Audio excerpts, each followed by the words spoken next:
ఏలేశ్వరం పోయినా శనీశ్వరం తప్పలేదన్నట్టు బీఆర్ఎస్ నేతలు వ్యవహరిస్తున్నారని మండిపడ్డారు రేవంత్ రెడ్డి. కేసీఆర్ ఫామ్ హౌస్లో పడుకుంటే వాళ్ళిద్దరూ కాళ్లలో కట్ట పెట్టడానికి తిరుగుతున్నారని మండిపడ్డారు.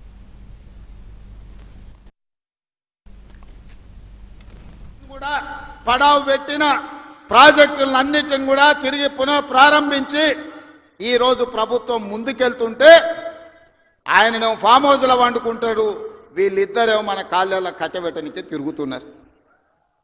ఏలేశ్వరం పోయినా శనీశ్వరుడు వదలేదన్నట్టు ఇవాళ ఓడగొట్టి ఇంట్లో వండబెట్టిన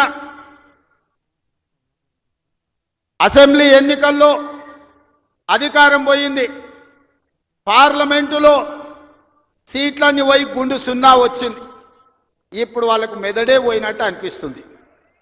అసెంబ్లీ ఎన్నికలలో అధికారం పోయింది, పార్లమెంటులో ఉన్న సీట్లన్నీ పోయినాయి. ఇప్పుడు వాళ్ళ ఏషాలు చూస్తుంటే ఉన్న మెదడు కూడా దొబ్బినట్టే నాకు అనిపిస్తుంది. ఏం మాట్లాడుతురో నాకైతే